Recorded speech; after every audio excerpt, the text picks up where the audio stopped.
Hi పిల్లలు, welcome to Panchatantra stories. ప్రతిరోజు ఓ మంచి కథకి స్వాగతం. ఈరోజు కథ పగ తీర్చుకున్న కోతి, ద అన్ఫర్గివింగ్ మంకీ. అనగనగా ఒక రాజు. ఆయన వాళ్ళ అబ్బాయి కోసం రకరకాల జంతువుల్ని పెంచేవాడు. అందులో చాలా రకాలు ఉండేవి. కోతులు కూడా అందులో ఉండేవి.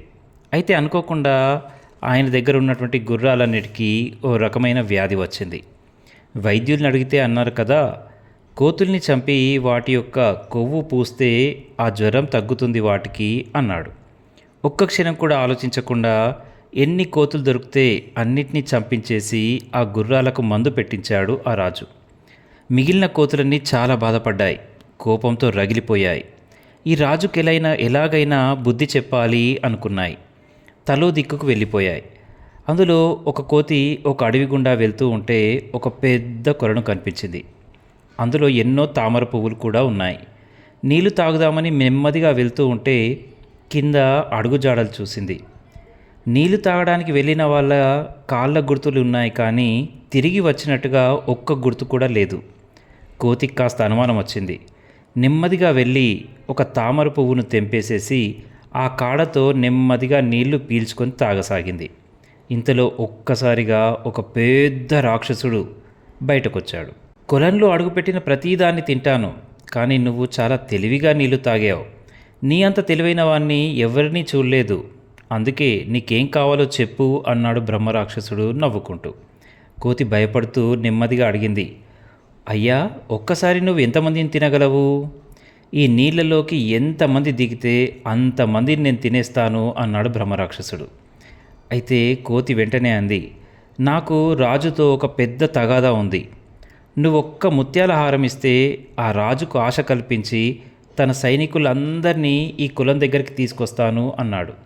బ్రహ్మరాక్షసుడు సంతోషం సంతోషం అంటూ ఒక చక్కని ముత్యాల హారాన్ని ఇచ్చాడు. ఇక ఆ కోతి ఆ హారాన్ని వేసుకొని ఆ రాజ్యమంతా తిరగసాగింది. అందరూ అడిగారు, కోతి ఎక్కడిది అని. నాకు దేవుడి నిధి ఉన్న ఒక పెద్ద కొలం చూశాను.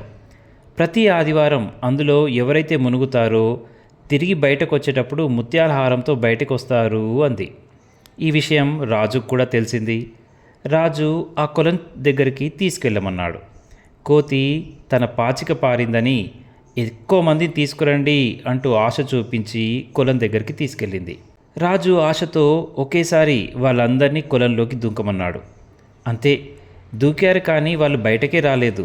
ఏమైంది అని చూస్తే వాళ్ళందరూ చనిపోయారు. బ్రహ్మరాక్షసుడు వాళ్ళందరినీ తినేశాడు.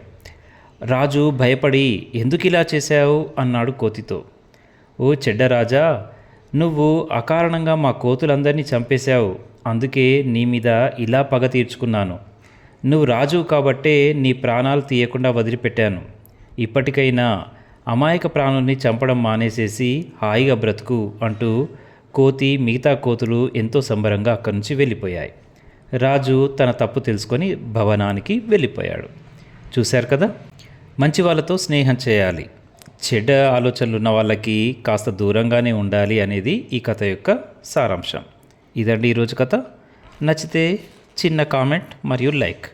Thank you.